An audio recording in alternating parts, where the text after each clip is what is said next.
One once the central government. देखो यार, इससे मुझे एक बहुत मस्त चीज मिल गई।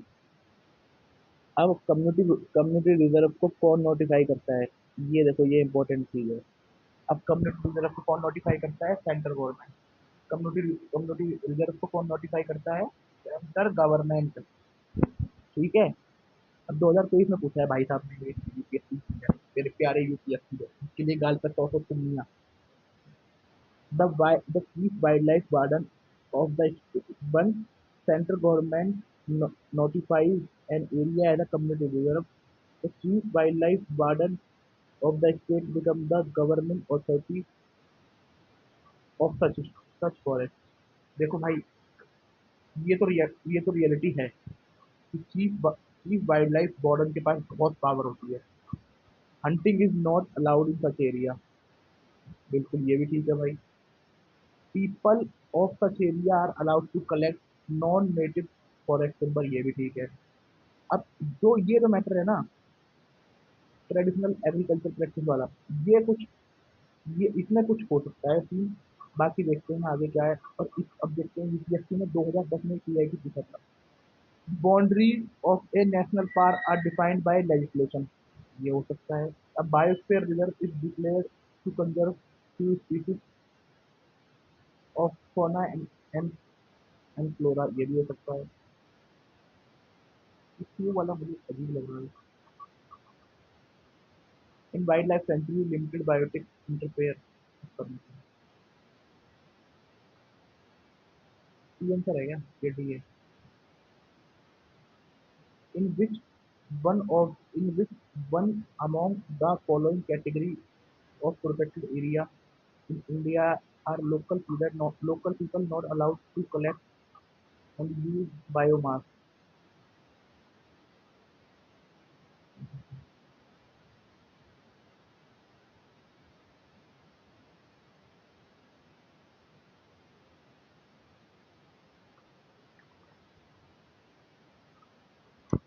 Yeah.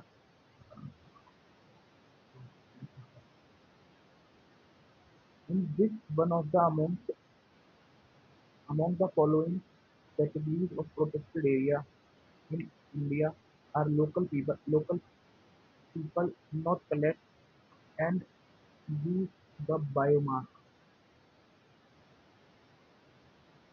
तो आप बायोस्फीयर रिजर्व में लोकल पीपल टिम्बर ले सकते हैं, नेशनल वेटलैंड में उनको ले सकते हैं, वाइल्ड लाइफ सेंचुरी में ले सकते हैं। जैसे ही जैसे ही हमारा अगर हम 2010 का पीवाईक्यू देखते, 2010 का पीवाईक्यू देखते, तो हमारा ये अपने आप ठीक हो जाता है ना।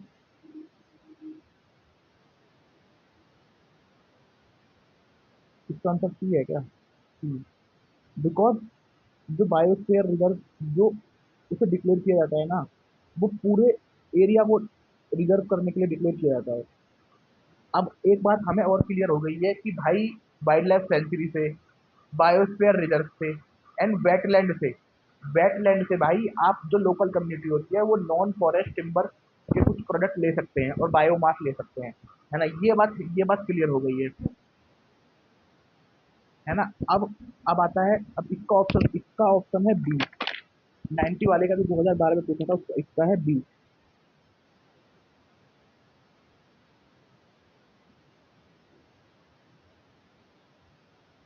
है ना। और इस वाले का boundaries of national park legislation by, ठीक है। ए और C in wild life sanctuary limited biotic interference are permitted, ठीक है। सी है इसका। अब नेशनल नेशनल पार्क के ऊपर दो बार क्वेश्चन पूछा है। एक नेशनल पार्क के ऊपर ये वाला क्वेश्चन पूछ लिया कि क्या लोकल कम्युनिटी उसमें नहीं, लोकल कम्युनिटी को नेशनल पार्क से भगा दो, तुम राष्ट्रीय आदमी हो, लोकल भागो भाई, लोकल का और नेशनल का क्या मतलब, अलग अलग करो। है ना। एंड तुम्हारा एक बात ये है कि नेशनल पार्क की जो बाउंड्री होती है ना, वो एक कानून के हिसाब से तय होती है। एक कानून उसे तय करता है, ठीक है। तो इसका ऑप्शन है सी। देख लेते हैं, सी कर देते हैं वो। क्या कम्युनिटी में, मेरे को लग रहा है इसका ऑप्शन डी है। 2023 वाले का बी, ओनली टू। इसमें देखते हैं।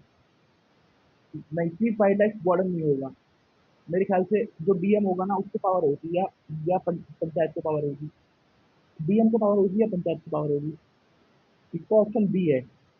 इसकी हम एक्सप्लेनेशन देखते हैं अभी। डीएम सुनने में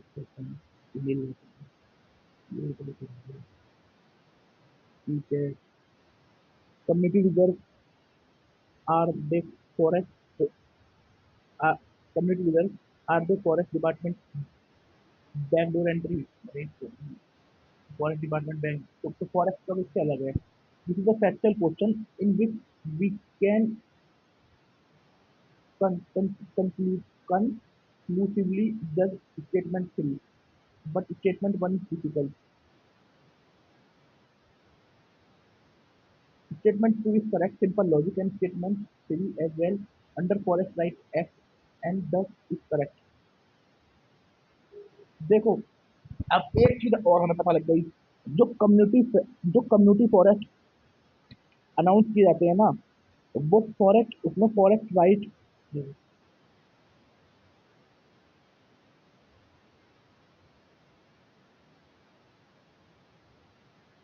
अब जैसे कल को, नहीं नहीं, ये जो कम्युनिटी फॉरेस्ट जो अनाउंस किए जाते हैं, ये फॉरेस्ट राइट एक्ट के थ्रू करे जाते हैं। Forest right forest right act के थ्रू करे जाते हैं कम्युनिटी फॉरेस्ट अनाउंस। ठीक है। अब इसमें इसमें अब ये जो हमने न्यूज पढ़ी, इससे फॉरेस्ट डिपार्टमेंट को तो हटा दो भाई, से इससे सब फॉरेस्ट डिपार्टमेंट हो गया। Hence, it's simple as logical, not possible to carry out. Also, no social violence.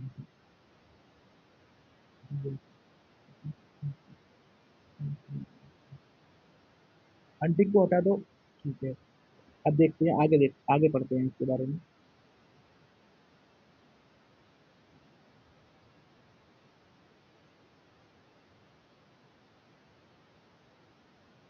Community forests are managed by Community Reserve Management Committee, not directly by the,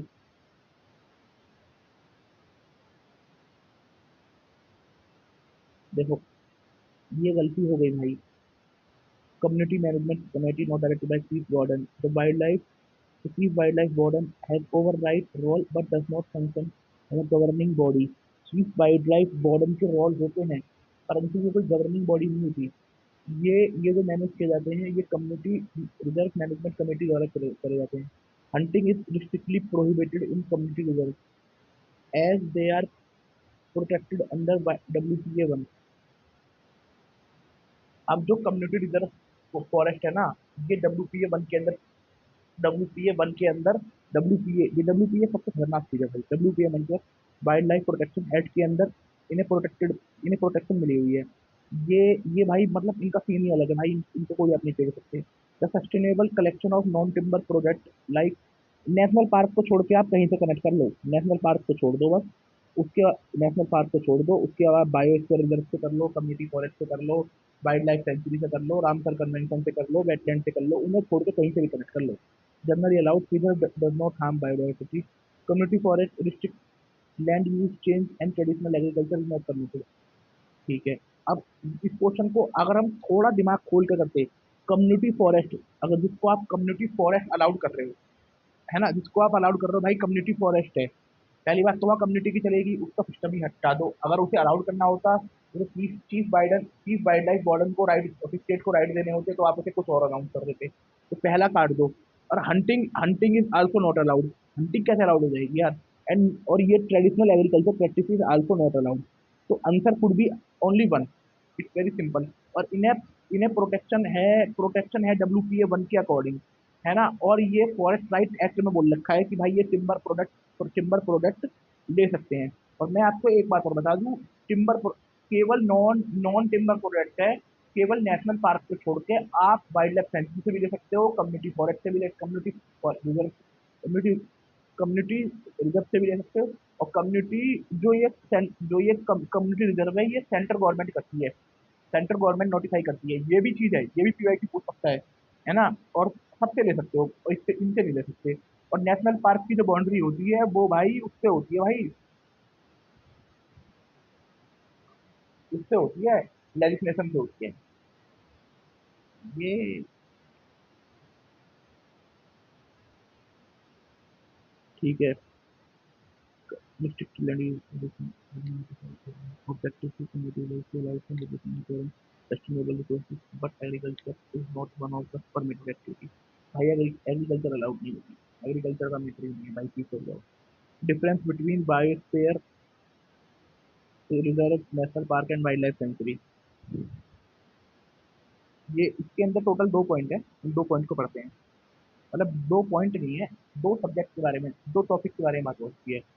biosphere reserve purpose conserve biodiversity, promote research and foster sustainable development. Simple सी बात है, तो नई चीज नहीं है इसमें कोई। इसमें 3 टाइप के Nilgiri biosphere reserve span Tamil Nadu, Kerala and Karnataka. सही बात बोली भाई। मैं पूछूंगा तो कहूंगा। अब इसमें दे रखा है, इसमें 3 जोन होते हैं। Core strictly protected area with minimal human activity. Human act, देखो ठीक है। अब जैसे उसमें क्वेश्चन पूछेगा भाई, बायोस्फीयर जो रिजर्व है ना, उसमें जो कोर है, कोर, उसमें भैया सब कुछ अलाउड है, मतलब minimal minimal human activity allowed है। अगर नो ह्यूमन एक्टिविटी बोल दे तो उससे बोल दे भैया अपने गाँव जा तू। नो नहीं, यस। यस, अपने तो अपने गाँव चला जा। Buffer zone surrounded with the core permitted activity such as research and education. Permitted activity allowed है रिसर्च एंड एजुकेशन की। बायोस्फीयर रिजर्व है, उसमें कोर में मिनिमल ह्यूमन एक्टिविटी अलाउड है। बफर बफर जोन में आपका आपका परमिटेड ह्यूमन एक्टिविटी अलाउड है, just like research and education. Transition zone, outermost area, increase वो increases sustainable economic activity. Sustainable economic activity allowed है। अब इससे हमें क्या पता लगता है कि ह्यूमन एक्टिविटी, इसमें ह्यूमन एक्टिविटी अलाउड है, जय बाप, बाकी minimal human activity. National park, purpose, इसका जो पर्पस है कंजर्वेशन बायोडाइवर्सिटी, है ना, booster sustainable development, promote research. अब इसका अब पढ़ते हैं national park. Protected purpose, protected natural and scenic area of natural significance for scientific educational and recreational use. Characteristic, strictly prohibited strictly protected prohibited activities like hunting, gearing, forestry, grazing। भाई इसमें इसमें आप कुछ नहीं कर सकते, ये हम 2010 के पीवाईक्यू, 2012 के पीवाईक्यू में पहले ही देख चुके हैं। इसके अंदर आप नॉन टिम्बर प्रोजेक्ट है ना, नॉन टिम्बर जो प्रोडक्ट है, उनको भी नहीं, भाई छोड़ दे साले, मार दूंगा नहीं तो। Primarily manage by state government forest department under, state government forest department, ये ठीक, अंडर WPA। स्टेट गवर्नमेंट, हाँ, देखो,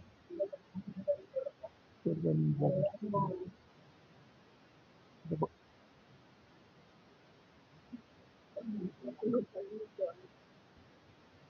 अम्मी,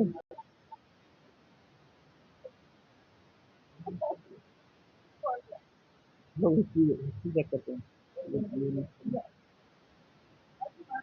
देखो अब स्टेट गवर्नमेंट ना, स्टेट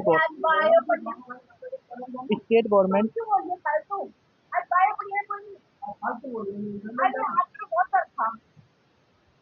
स्टेट गवर्नमेंट इसकी नेशनल पार्क की बाउंड्री को छोटा नहीं कर सकती। सिंपल सी बात है, वो सिंपल सी बात है।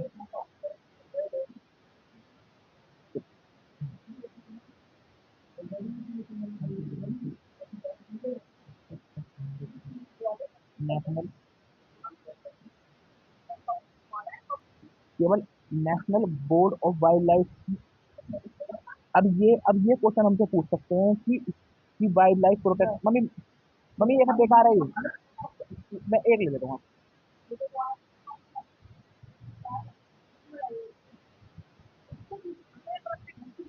उसमें अब इसमें क्वेश्चन हमसे पूछ सकता है कि नेशनल पार्क की बाउंड्री को कौन छोटा कर सकता है। National board for wild life, और इसे शेयर करते हैं प्राइम मिनिस्टर या फिर मिनिस्टर ऑफ इन्वायरमेंट, छोटा कर सकता है। अब वाइल्ड लाइफ सेंचुरी पढ़ने वाले हैं, है ना। अब इसके अब हमने नेशनल पार्क के ऊपर तो पढ़ लिया कि नेशनल पार्क में भाई आप जो लोकल कम्युनिटी है वो भाई बिल्कुल भी इंटरफेयर नहीं कर सकती, ना लोकल कुछ भी जो नॉन टिम्बर प्रोडक्ट है उन्हें इकट्ठा नहीं कर सकती। अब वाइल्ड लाइफ सेंचुरी के ऊपर आते हैं पापा। अब आते हैं हम बायोस्फीयर वाइल्ड लाइफ सेंचुरी पर। Purpose, protection specific area of habitat, specific species and habitat, habitat को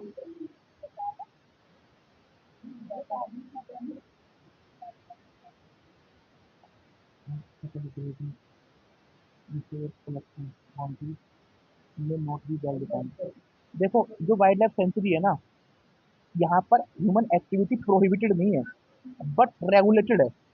ह्यूमन एक्टिविटी प्रोहिबिटेड नहीं है बट इट इज रेगुलेटेड। और बाउंड्रीज भी कोई वेल वेल नॉट डिफाइंड नहीं है, बाउंड्रीज भी कोई डिफाइन नहीं है ना, क्योंकि manage by state government forest department under wild life protection act, ये भी स्टेट गवर्नमेंट मैनेज करती है। State government has more authority to modify boundary but it still needs to allow legal procedure including seeking approval from national board for wild life in many cases, ministry of environment. देखो state government ना उसकी boundary में change कर सकती है, modify कर सकती है उसकी बाउंड्री, बट उसके लिए लीगल प्रोसीजर की जरूरत है और अप्रूवल लेनी पड़ेगी भाई वाइल्ड अप्रूवल लेनी पड़ेगी national board for wild life, और national board for wild life को शेयर करते हैं prime minister. Legal provision for conservation reserve and community reserve. Introduction introduction in wild wild wild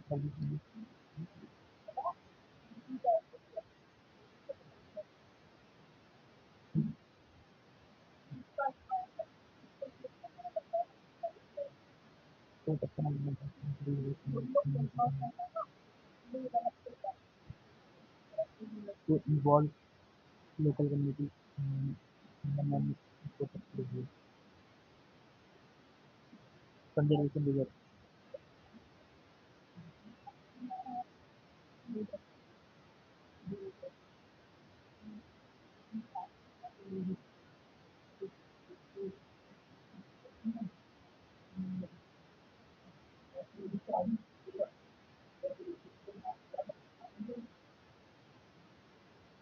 ये conservation reserve world wild life protection act 2002 introduce W P A के अंदर ही है। Conservation reserve and community reserve involve.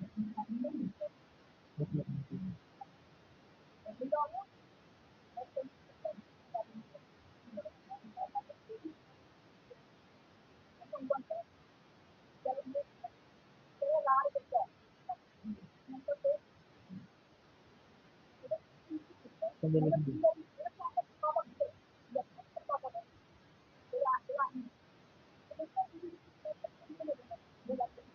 Conservation reserve area additional एडोगेंस to national park and maintain ecosystem and by government, money is allowed collaboratively by government and local communities. Conservation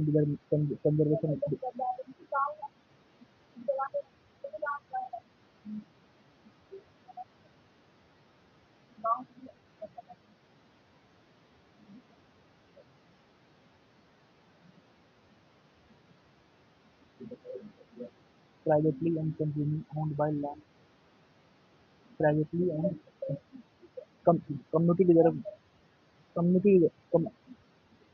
community reserve में ना private land भी होती है। Wild life protection manage by community reserve management committee, these provision empower local community participate conservation efforts। देखो ये चीज है।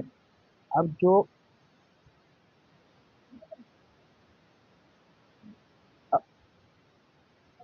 अब जो कंजर्वेशन रिजर्व है ना, उसमें कंजर्वेशन रिजर्व में तो गवर्नमेंट भी आ रही है एंड लोकल कम्युनिटी भी आ रही है।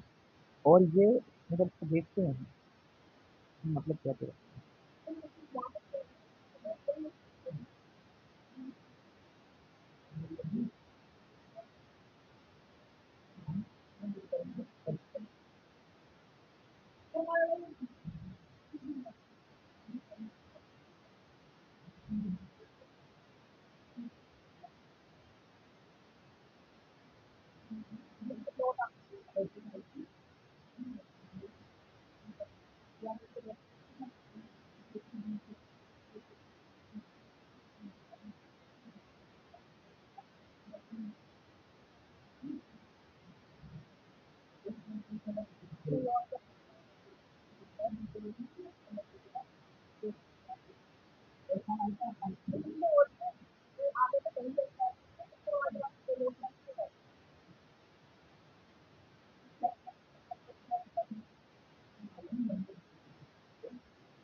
राष्ट्रीय पार्क अभी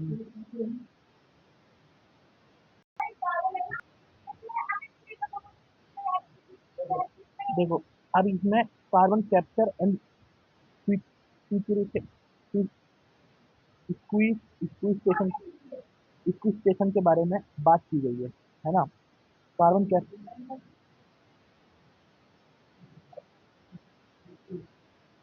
देखो अब क्या इसमें हमसे पूछा है कार्बन कैप्चर एंड सिक्वेशन के बारे में। ये तो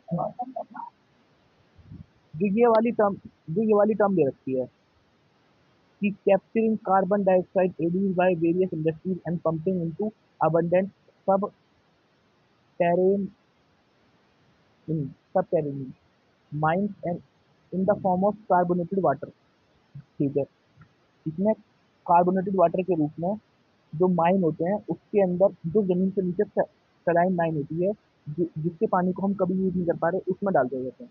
ठीक है, ये बिल्कुल ठीक है। इसका ऑप्शन हम देखते हैं। ये एक तो हमारा ठीक हो गया। Increasing alkalinity of ocean by adding lime. देखो इतना तो पता है कि भाई जब ओशियन एसिडिक हो जाते हैं तो उसमें लाइन डालते हैं, ये तो हम सबको पता ही है। बट अब मैटर ये है कि क्या उससे कार्बन कैप्चर या कार्बन सीक्वेस्ट्रेशन होता है, इसके लिए हम पढ़ते हैं। And spreading finally ground basalt rock, and basalt rock को सिलिकेट रॉक भी बोलते हैं, ऑन फार्म लैंड एक्सटेंसिवली। ये तीन टॉपिक है, ये तीनों ही ठीक है। ये इसका आंसर सी होगा।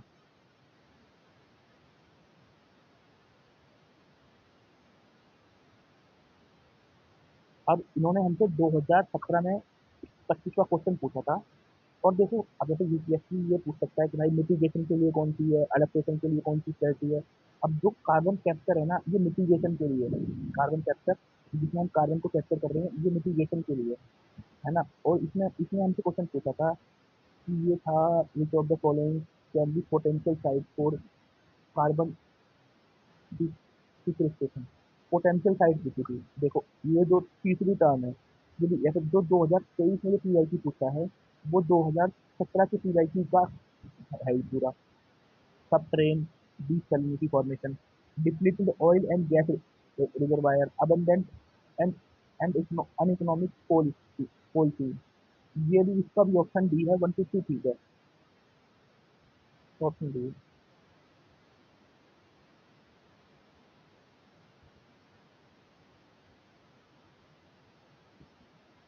अब क्या सिस्टम है, अब आगे पढ़ते हैं। अब हम इसकी एक्सप्लेनेशन पढ़ते हैं 2023 वाले क्वेश्चन की। This is a conceptual question, statement 3 is correct, as it is as it is defining carbon capture and storage। This eliminate option D। Also, we know also as we know, ocean acidification is increasing due to greenhouse gas emission, है ना। अब green house gas emission का आएगा, तो हमें इसको भी दिमाग खोल के पढ़ना पड़ेगा कि भाई ये ओशियन एसिडिफिकेशन, ओशियन में एसिडिफिकेशन को बढ़ाता है। दस increasing alkalinity by adding lime would help increasing pH and thus carbon sequestration. जो लाइम होता है वो कार्बन सिक्वेस्ट्रेशन में हेल्प करता है। This eliminate option A. But जो लाइम हेल्प करता है ना कार्बन सिक्वेस्ट्रेशन में, ये ओनली हेल्प करता है वाटर में, ओशियन में हेल्प करेगा, जमीन में आपकी हेल्प नहीं करेगा वो। बिकॉज जमीन में ये सैलिनिटी को या एसिडिफिकेशन को कम कर देगा, पर जमीन में कार्बन सिक्वेस्ट्रेशन नहीं कर पाएगा ये, है ना। आगे बढ़ते हैं। This option eliminate one. ठीक है, अब हम ऑप्शन हो गया। For analyzing statement 1, we need to know that in basalt in rocks react with carbon to form basic carbonate। जब बसाल्ट कार्बन के साथ रिएक्ट करती है तो वो बेसिक कार्बोनेट बना लेती है ना। दस storing carbon for long period. ठीक है, ये हो गया। इसमें ये हमारा सब तीनों ठीक है। देन अब देख लेते हैं हम अगले वाला। Finally finally ground basalt or similar silicate rock react with atmospheric CO2 to form a stable carbonate compound। अब हमें बसाल्ट की जगह अगर वो सिलिकेट रॉक भी बोल दे, ये कार्बन, ये एटमोस्फेरिक कार्बन डाइऑक्साइड के साथ रिएक्ट करते हैं और स्टेबल कार्बोनेट कंपाउंड बना देते हैं। अब अगर हमसे ये पूछता है कि इनमें से कौन सा स्टेबल कंपाउंड है, पहले ऐसे पूछेगा नहीं कि अगर कार्बोनिक कंपाउंड होता है तो हमें इसको टिक कर देना है।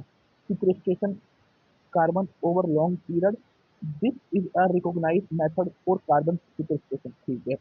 Increasing ocean alkalinity by adding lime और कैल्शियम कार्बोनेट। अब हम अगर ओशियन एल्किनिटी को अगर हमें बढ़ाना है तो हम लाइम भी डाल सकते हैं और कैल्शियम कार्बोनेट भी डाल सकते हैं। इस purpose is is a proposed method for carbon sequestration. This process enhances the ocean ability to absorb CO2 from atmosphere. However, if done on land, adding lime to soil, adding lime to soil, primarily neutralizing acidity rather than sequestration carbon. ठीक है।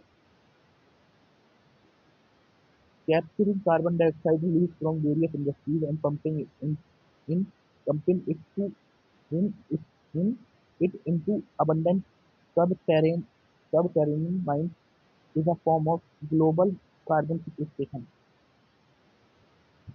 where CO2 is dissolved in water and injected into underground reservoirs. Example: saline aquifers, aquifers, basalt formation, abundant mines. Over time, CO2 mineralized into stable carbonate rock, preventing it for re-entering the atmosphere। ये cycle ऐसा ही चलती रहती है। अब हम ये हमें इसमें 4 पॉइंट दे रखे हैं। अब हम चारों पॉइंट के बारे में हम पढ़ने वाले हैं।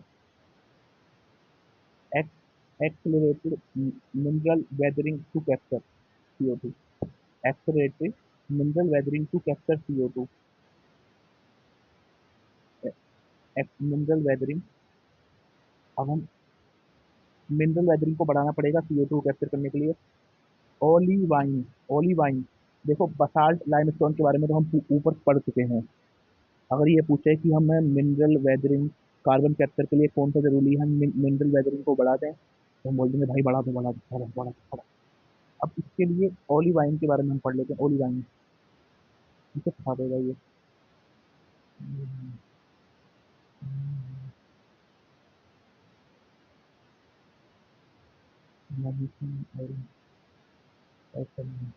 ओलिवाइन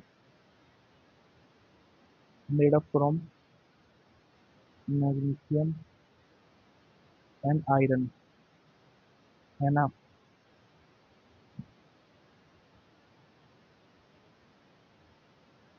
है ना। अब इसमें पूछा है कि हम क्या मिनरल वेदरिंग को बढ़ा दें क्या CO2 को कैप्चर करने के लिए। ये कौन, अब ये पूछे green house gas gas emission से लड़ने के लिए कौन कौन सी टेक्निक हो सकती है। अब इसको डाल दो भाई, ये भी टेक्निक है भाई, ये भी जरूरी है। ठीक है। अब process silicate silicate minerals react to CO2 forming stable carbonate dissolved by bicarbonate transported transported to ocean। ठीक है। Advance advantage. ठीक है। परमानेंट कार्बन की क्रिस्टल यार, इससे परमानेंट कार्बन की क्रिस्टल मिल जाएगी। अरे भैया एक मिनट हो जाए।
transported through ocean.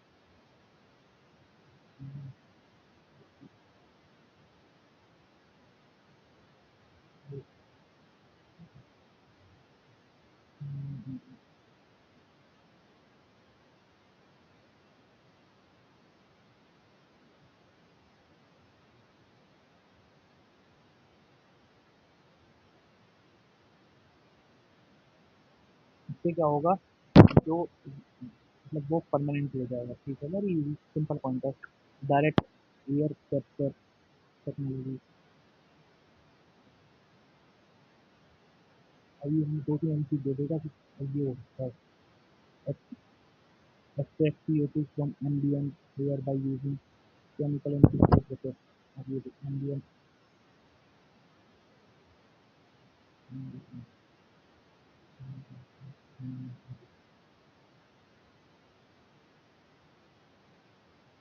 और ये घूमने वाली जगह by chemical and physical process ठीक है method solvent based alkaline solution absorb CO2 sorbent sorbent based for porous material sorbent based material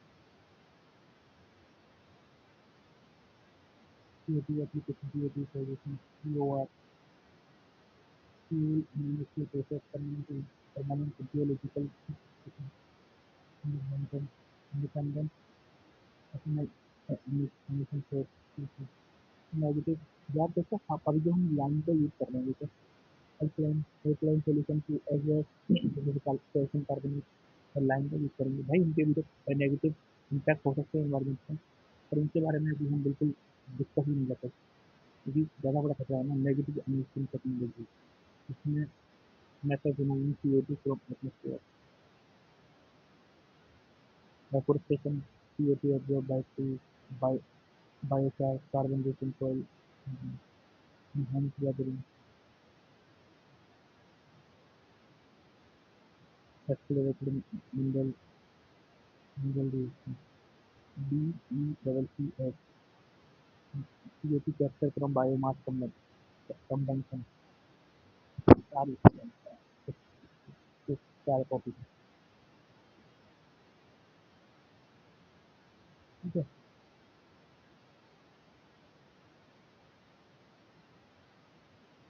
ये लिमिटेड बायोटेक्सटार कार्बन रिच सॉइल मैनेजमेंट इसमें पूछा बायो टेक्सटार क्या होता है B bio energy with carbon capture storage खबरों में रहने वाला BECCS क्या है CO2 capture biomass DAC direct CO2 removal ocean alkalinity enhancement CO2 absorption in CO2 अब BECCS bio energy with carbon capture storage capturing CO2 from biomass capturing CO2 from biomass and biomass absorbs CO2 CO2 captured during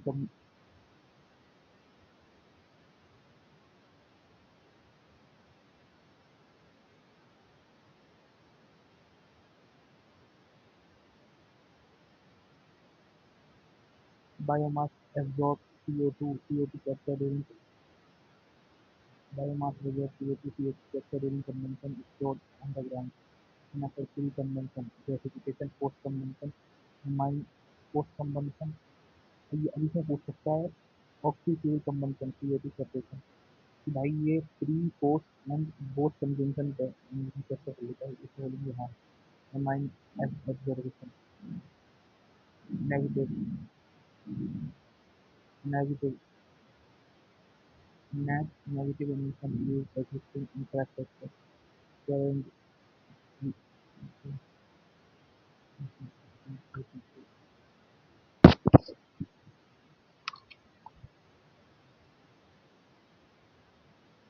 है भी matter. अब देखते हैं UPSC ने question पूछा था mercury के ऊपर कि भाई गोल्ड माइनिंग में निकलता है नहीं निकलता, भाई सबको पता है गोल्ड माइनिंग एनएक्लम हो जाता है इसके बाद क्यों निकलता है। यार ऐसे क्वेश्चन है ना, पहले आप ये देखो, अगर आपने पीआईबी पे काम कर रखा है तो आपका ये क्वेश्चन बनेगा 100%। क्योंकि आप केवल आप रह जाओगे, फिर आप रह जाओगे उसके बीच में। 50-50 ऐसे क्वेश्चन में आप इजीली 50-50 तक पहुंच सकते हो। क्योंकि यहाँ पर जो यूपीएससी दे रहा है बेसिकली 3 टर्म दे रहा है, 3 3 है ना? क्योंकि अगर आप एक टर्म को भी एलिमिनेट कर दोगे तो आप दो ऑप्शन एलिमिनेट कर दोगे, फिर आप ओनली 2 या ओनली 3 में रह जाओगे। ये देखते हैं, there is no state level to exposure. ये तो बेसिकली ये तो जो टर्मिनोलॉजी है यही बेकार है। भाई ऐसा कैसे कोई लेवल तो होगा मर्करी का? तो ये सीधा एलिमिनेट कर रहा है। Coal based thermal power plant share mercury pollution सीधा पीआईटी से उठा रखा है। गोल्ड माइनिंग वाला ये सिस्टम है, या बी होगा, या ऑप्शन वन होगा, या ऑप्शन ओनली टू होगा, या ओनली थ्री होगा। ये आप पे डिपेंड करता है आप क्या लगाते हो। मेरे जैसा बंदा अगर इसमें फंसेगा तो मैं ऑप्शन ओनली ओ ऑल थ्री लगाऊंगा। ठीक है, पीवाईक्यू देख लेते हैं। अब लीड इंटीग्रेटेड एंड इनहेल्ड, है ना? अब जो ये coal based thermal power plant होते हैं, इनसे लीड भी निकलता है, उनसे आर्सेनिक भी निकलता है, इनसे आर्सेनिक भी निकलता है।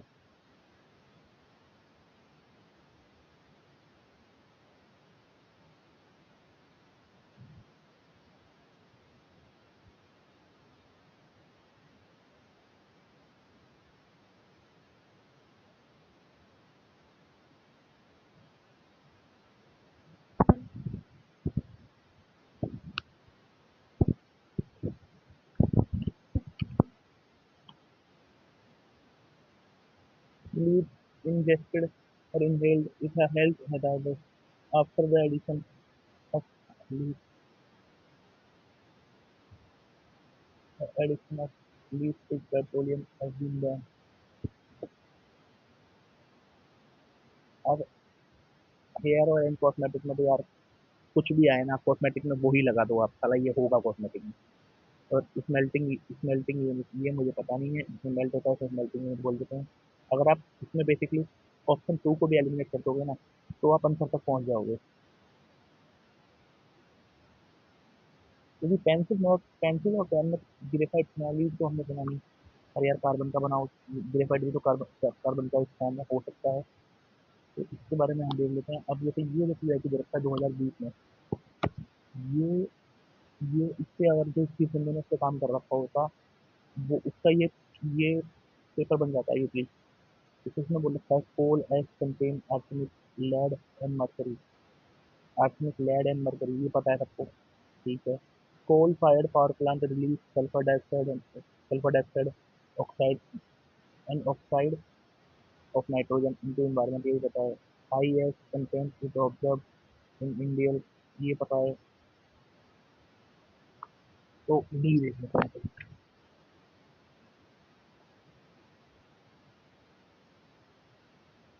सी डी डी।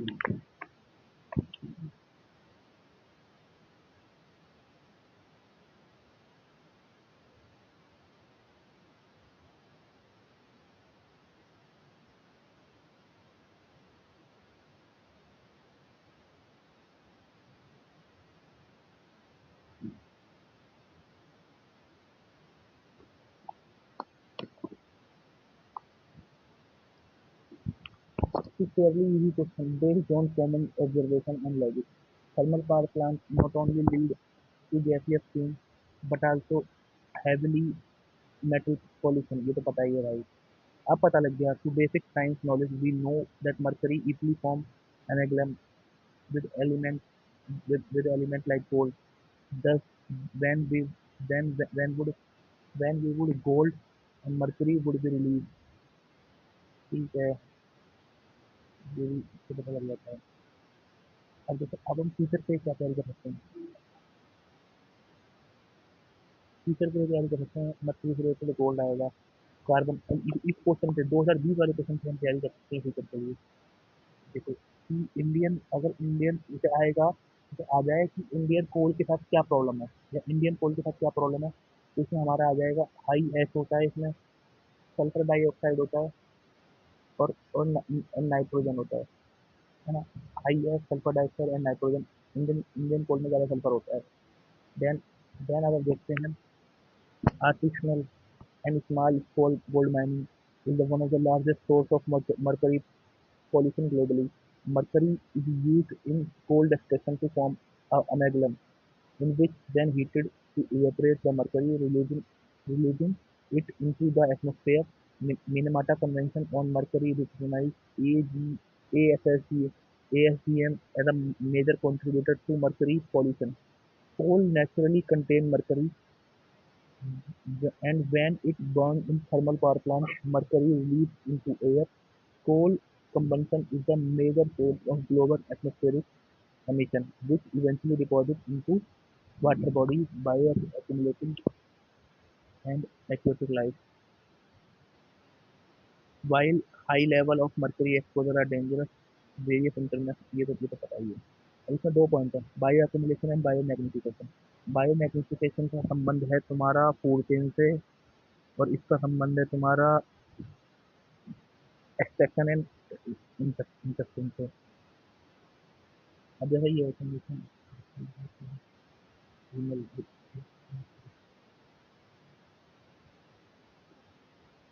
जैसे अब ये नीमाटोड है ना, ये नीमाटोड एक बैक्टीरिया होते हैं जो जमीन में रहते हैं, और ये बायो इनके अंदर बायो एक्यूमुलेशन होता है, और इसका जो इसमें जो हो सकते हैं मिट्टी में जो हो सकते हैं, आर्सेनिक हो सकता है, क्रोमियम हो सकता है, कैडमियम हो सकता है, ये है।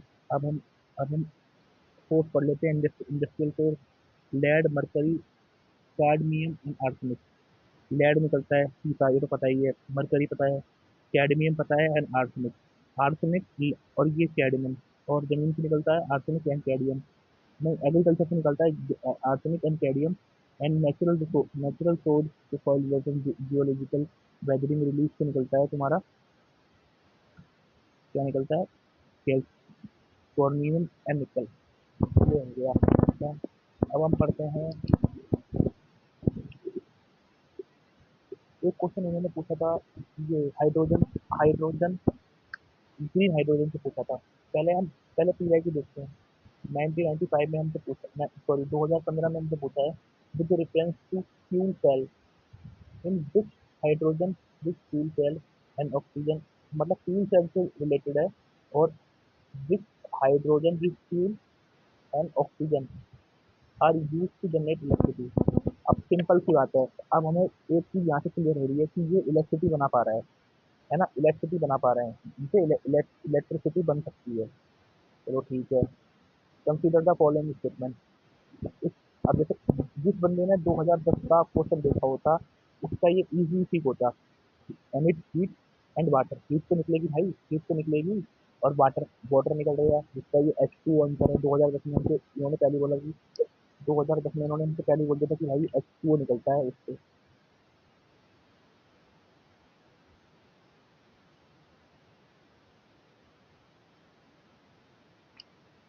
इन्होंने हमसे 2010 में बोल दिया था कि ये H2O निकलता है ना। और मैं आपको देखो, और इसमें क्या बोल दिया, it is if pure hydrogen, ठीक है, fuel cell can be use. अब जैसे अगर हमसे ये क्वेश्चन पूछता है कि क्या फ्यूल सेल की मदद से हम small device laptop and computer को चला सकते हैं, हाँ चला सकते हैं। और fuel cell produce electricity in form of alternative current, है alternative current mean direct current. तो इसका ऑप्शन ए ही ठीक है। अब हम देखते हैं, इससे हमारी कुछ मदद हो सकती है, इससे हमारी मदद हो सकती है केवल ये वाली, रन व्हीकल वाली, रन व्हीकल वाली। और ये मदद हमारी 2010 की पीआईसी से भी हो सकती थी। चलो ठीक है, बिल्कुल। अरे भाई साहब, देखो इसके लिए, देखो अब देखो इलेक्ट्रिसिटी, अब ये जो क्वेश्चन, इससे ये स्टेटमेंट भी करेक्ट हो सकती है। मतलब ये अगर जिस व्यक्ति ने पीएचडी में काम करा होता है ना 2023 का क्वेश्चन वो 100% ठीक करके आता है। लेकिन यहाँ ये ऑलरेडी बोल रहा है कि इससे इलेक्ट्रिसिटी बन सकती है, और यहाँ ये पूछ रहा है कि हीट एंड पावर जनरेशन। ठीक है, ये है नेचुरल गैस के साथ में। और नेचुरल गैस हमें पता है कि यूरोप में जो बिजली के लिए यूज करते हैं वो नेचुरल गैस यूज करते हैं। हाँ, ये बिल्कुल ठीक है। देन इंटरनल कंबंशन, ये हमें पता है कि hydrogen is a combustible combustible gas. Hydrogen एक कंबंसल गैस है जिसमें आग लगती है। ये हमारा, और ये अपने आप एक होता है।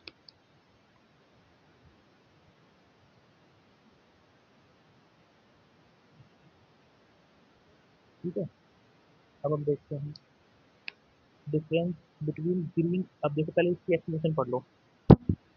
This is fairly easy question based on logic. ठीक है, hydrogen is a combustible combustible gas which produce energy like natural gas energy. ठीक है, कंबंसल एनर्जी जल रहा है तो एनर्जी हो जाएगी। दस like them, it can also use in internal combustion engine or heat generation, and often see statement see directly from a PYQ. ठीक है,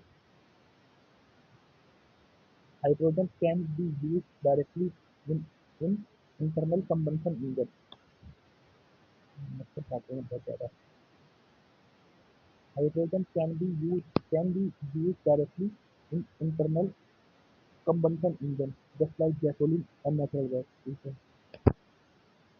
however hydrogen combustion in IC only बात ठीक है ना। तुम्हारी क्यों मत तो 2023 के हार्ड बोल रहे थे पूरा पीरियड का। Hydrogen can be blend with natural gas and used existing gas pipeline and turbine for power generation। ठीक है, हाइड्रोजन इज अ की फ्यूल फॉर हाइड्रोफ्यूल व्हीकल, है ना। जो हाइड्रो इससे क्या होता है, फ्यूल सेल क्या करते हैं, जो फ्यूल सेल टेक्नोलॉजी है वो जो हाइड्रोजन को इलेक्ट्रिसिटी में कन्वर्ट करते हैं। ठीक है, अब इसमें 4 पॉइंट है, पहले हम देख लेते हैं। पहला हम देख लेते हैं hydrogen fuel versus battery electric vehicle. इसमें केवल एक ही चीज़ काम वाली है कि जब जब जो हाइड्रोजन व्हीकल होते हैं जो लेस एफिशिएंट होते हैं उससे बैटरी व्हीकल से, लेकिन ये लॉन्ग रन में बहुत अच्छे होते हैं क्योंकि एनर्जी लॉस होता है इसमें। और हाइड्रोजन क्योंकि एनर्जी लॉस होता है in between hydrogen production and conversion, क्योंकि फ्यूल सेल होता है ना। फ्यूल सेल हाइड्रोजन को इलेक्ट्रिसिटी कन्वर्ट करते हैं। यहाँ पे ये था ना, ये पता है क्योंकि यहाँ पे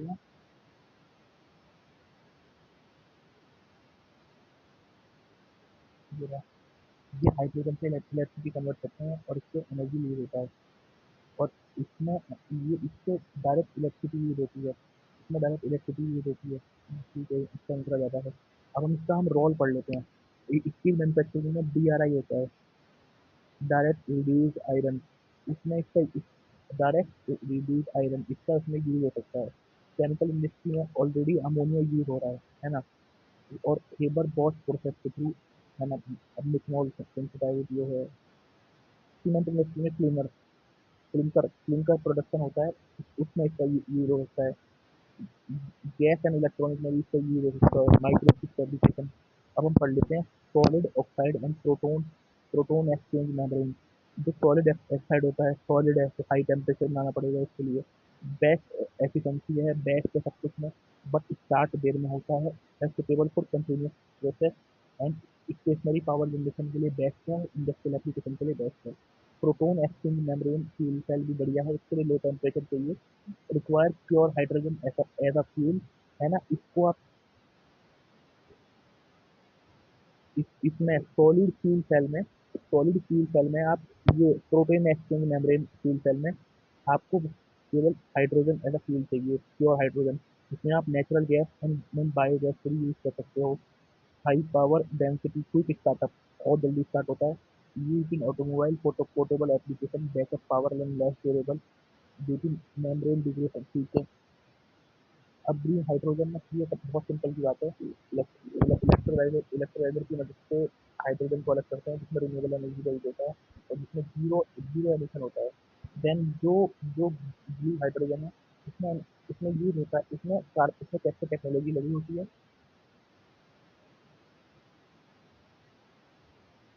इसमें कैप्चर एंड स्टोरेज टेक्नोलॉजी लगी होती है, और इसमें AMR A APR auto thermal reforming and steam methane reforming का यूज होता है। ये करता है पर बहुत कम करता है।